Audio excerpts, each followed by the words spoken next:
Hey, what's up, everybody? This is Jose from Southern Life, and I'm going to tell you what happened to me today, which was one of the scariest travel experiences I've ever had. Now, I have had some scary travel experiences, but right now, I'm at a really nice hotel in a large city in the south. And I can actually see the downtown right there, the skyline. So, this is a very nice hotel. Let me tell you my scary travel experience. So we're in a large city right now.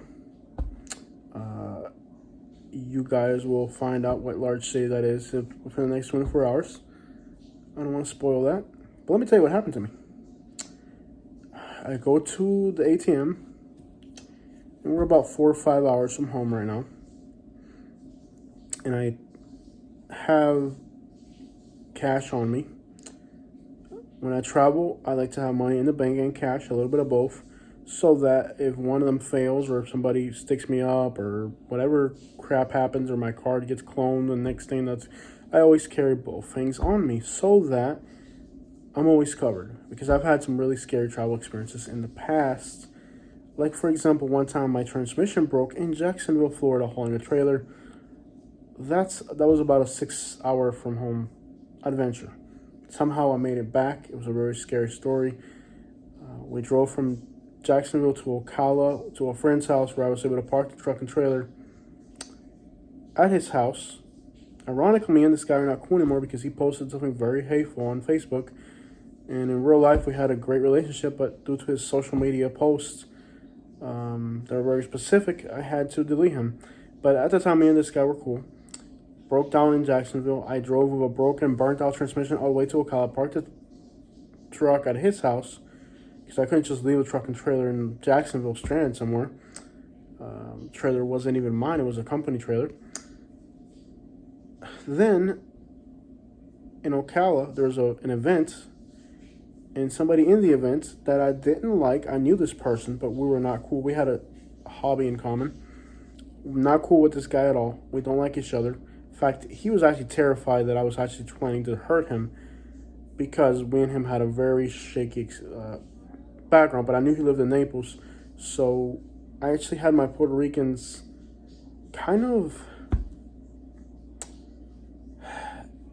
convince him that he was taking me back to Naples. Of course, he was terrified.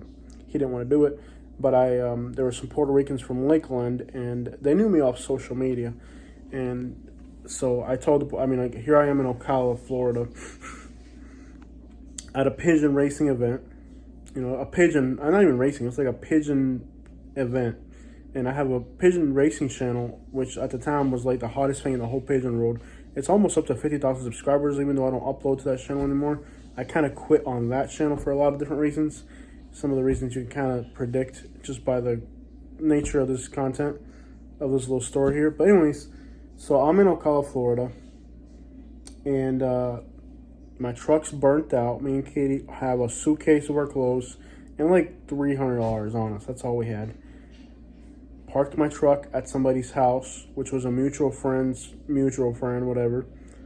So I don't even know this guy 100%, but he took me to this event. He says there might be some guys from Naples. I gotta get back to Naples, and $300 is not gonna get you back to Naples. So we go to this event because we knew there were people there from Naples. So the guy's like, let's go to this pigeon event. I'm sure there's gonna be somebody at this event that lives in Naples like you do. Sure enough, there was one guy from Naples. Me and this guy had really nasty history. I'm not going to get into the details of it, but it's a very competitive sport, and he did some horrible things to me. So I tell him I'm there, and these Puerto Ricans from Lakeland. I'm like, yo, I need y'all to help me. They're like, psst, Jose, psst, que lo que, whatever you need, bro. I'm like, no, I really need some help. They're like, bro, we're down with you, bro. Whatever you need, because I'm in that sport, I'm a big celebrity. Whatever. Everybody knows me. They were cool that I'm hanging out with them. So I walked into this room, and I knew the buddy was there. So I knew he was giving me a ride home. I just needed people to convince him that he was going to give me a ride home. So I knew these Puerto Ricans from Lakeland. They were the most thugged out looking people in this event. So I go up to the Puerto Ricans. I'm like, que hola, mi hermano, mira. I need your help. They're like, we down, homie, whatever. So these Puerto Ricans grab my luggage and put it in this guy's car. One of them stayed with the guy's car to escort the car to make sure that he wasn't leaving without us. So this guy was already on edge. We're like, bro, you're giving me a ride back to Naples. He's like, you're going to get rid of me, aren't you? I'm like, no, bro. Like, I really need a ride back to Naples. He's like, this is not right. And this is like a Puerto Rican from New York. He's like, I don't know, he's not Puerto Rican, but he's like a New Yorker. And not like this guy's from New York, type of New York. I'm talking like a real New Yorker, like from the Bronx or something. This guy's like, he's seen it all. And he was pretty sure that we were going to, he thought he was going to get eaten by an alligator by the end of the day. But no, I mean, like, really, my Puerto Ricans pretty much ensured that I was going to get in his car and leave with him to Naples, which just about terrified this guy. I mean, we had to stop to get gas. He was, like, terrified. I invited him out to dinner to a really fancy restaurant. I was like, I'll buy this guy some Applebee's or something just to see if he'll relax. Did not relax him at all. It actually made it worse. But anyways, this guy dropped me off, and he knew where my house was. Now, I wasn't cool with this guy. Let me show you how dangerous social media is. That's why you guys don't know what city I'm in right now. Let me show you how dangerous social media is.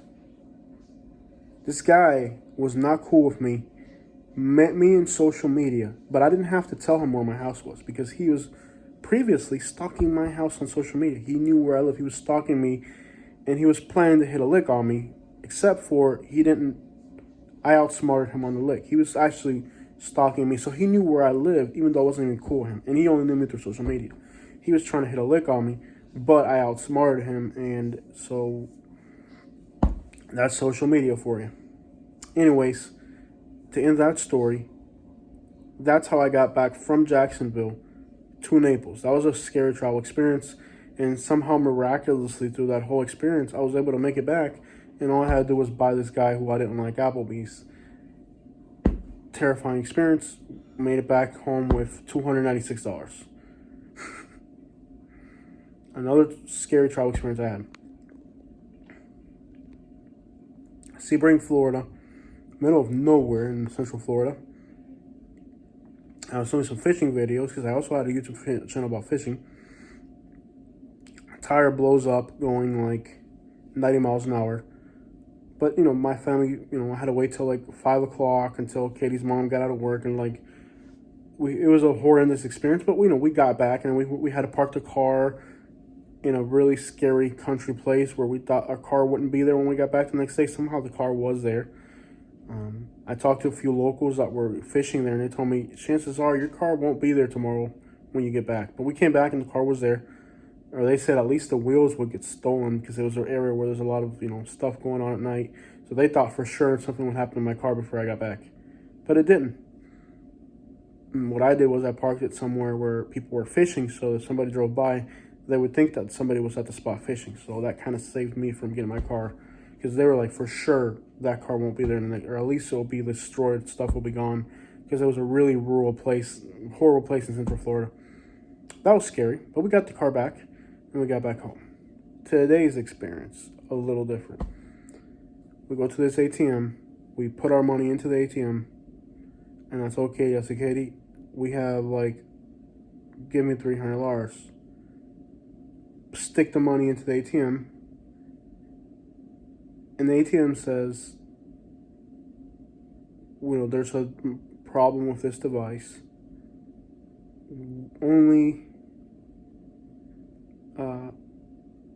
We don't know how much money you put in, and we cannot return your money either. So the ATM, not only did it not know how much money I inserted into it, but it also cannot return it. Give us an estimate of how much money you think was in there. I look at Katie, I'm like, Katie, I asked you to give me $300, right? How much did you give me? She's like, I don't know. She gave me all the money we had. So all the money we had went into this ATM, and now the ATM can't return it, and the ATM didn't know how much money was in there. Neither did we. So we have enough money. The $300 is what they give you a temporary credit for if it's not cash. So they credit us $300. Our hotel was $230, so that might be enough gas money to get back tomorrow. Yeah, that's where we're at right now. Hopefully in the morning we can go to that bank and try to sort things out. But in the meantime, we're kind of just here, but worried about what's going to happen.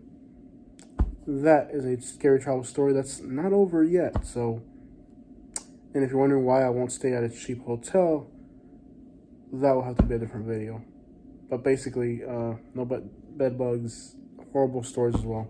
Anyways, totally stressed out, totally scared. Horrendous travel story. Nightmare's not over yet. We'll let you guys know how it goes.